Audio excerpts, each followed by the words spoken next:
Hey everyone, what's going on? It's Eric Rom back again tonight. We're about, a couple hours away from the premiere of Lost, so pretty excited.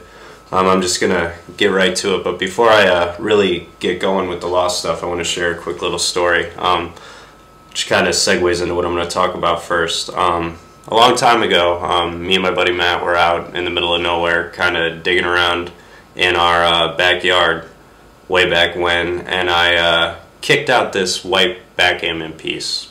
You know, I've never owned a backgammon set or anything like that. You know, it's just kind of random that I found this out in the yard, and I don't know, especially for someone like me, you know. So it kind of gets me at you know, the structure of Lost. You know, like the season 1, it was, you know, obviously the introduction of the characters, but it was about science versus faith. And, you know, we got to see that great conversation, which I posted on my blog a couple days ago, between Locke and Jack at the hatch right before they blow it. You know, and it was all, you know, black versus white. When I first saw season 1, after I saw the conversation with Walt and Locke on the beach, I always said that was going to be the most important scene in Lost. The history of Lost, that was going to be the most important scene. And I think that still reigns true. I think, what did the secret, you know, what was the secret? I think it's kind of a cop-out to think automatically that the secret that Locke told Walt on that island during that backgammon game was that he could walk again when they landed there. I don't know, I think it was something deeper. You know, and then of course season 2, we get introduced to choice, you know, in that whole science versus faith dynamic, with Locke not pushing the button, Desmond blowing the hatch. Then, you know, segueing from that choice, you get into season 3, which you get to see the chosen. You get to see the island from the perspective of the others, Ben, Juliet, obviously being the main others, and so forth and so on. Then season 4 kind of kicks in with repercussions of choices. You know, with Locke not pushing the button, it set forth these cataclysmic events that, you know, set up where Jack was faced with the option of calling the Kuana freighter to come and save them and get the people off the island. So, you know, that segues into last season, which, you know, really talks more about destiny and harkening back to season 1. Is it faith versus science? You know, should you lean more towards the faith side of things, you know, and less towards the science? Well, you know, like I talked about before, you know, I think there's going to be this blend, you know, and choice is what is at that blend.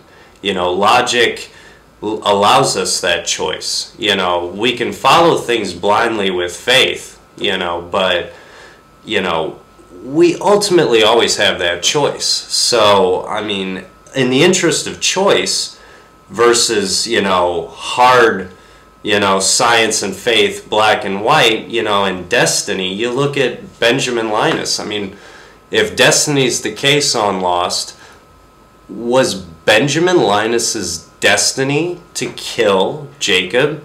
I mean, look at his life. He's born. He kills his mother. You know, Ben is then, I think the next flashback we see, he's brought to the island by Horus. You know, and then, which was weird because when he did the purge, Horus was the only one that he felt remorseful for. He closed his eyes on the park bench, if you remember. You know, and then I think the next thing we would see in Ben's life was him being visited by his mother. Now, the question I pose to you right now with that is, who was that? You know, obviously we have this whole Christian Shepherd enigma. So is Christian Shepherd alive? Is he dead? You know, if it was Jacob or the man in black, who can sometimes appear as other people to guide and push and pull, then who was it? Was it the man in black, or was it Jacob? I tend to think that if that's the case, where they can make themselves look like people reincarnated to help guide the people that need to get where they need to go, then in the case of Benjamin Linus, I think it was the man in black. I definitely think Jacob is Christian, because Christian has always been a driving force. I mean, whether he's dead or not, I don't think really matters. He's there to fix Jack. I mean, it's, you know, the sins of the father. Maybe Christian has realized how many sins he's committed against his son, and, you know, the sacrifice that he's had, and maybe this is his chance to make up for all that, you know, sacrifice and push and pull and everything he had to do with Jack.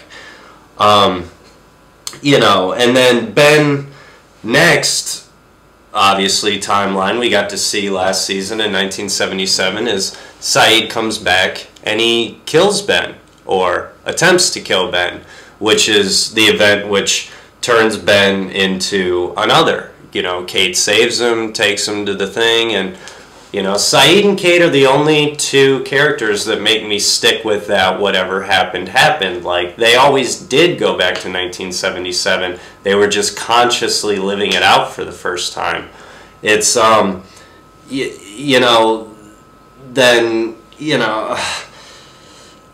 Ben's turned into another by Saeed. And then the next thing we see is the crazy stuff, you know. Then it's the purge, you know. And then, you know, juxtaposed to that, it goes in a complete 180 direction where it's, you know, he makes the conscious decision to defy Jacob, the island, Whitmore, everyone, and he saves Alex, which then interjects what I was talking about with, you know, the childhood and everything like that. And then, you know, Ben exiles Charles, obviously, next. And then, you know, he finds out he needs cancer treatment. And then, boom, here comes Oceanic Flight A-15. And we've seen all those events. I don't need to get into detail. And then we get to the end. And after all this craziness, you know, that Ben has done, had done to him, everything, all of it, he's still given the choice by Jacob. You don't have to do whatever he's asked you to do. He says that to Ben, you know, but then again, he also says, you know, what did you ever do, Ben? So, you know, it's crazy, you know. Is it science? Is it faith? You know, destiny is a fickle thing, you know, as they say.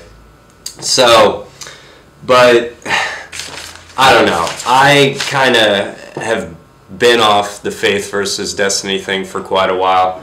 I think it's just all a game. I think it's all a game. I think somehow these two guys, Jacob and the Man in Black, obviously the first people on the island, it's just one against the other to see who tops each other and is at the end. You know, it's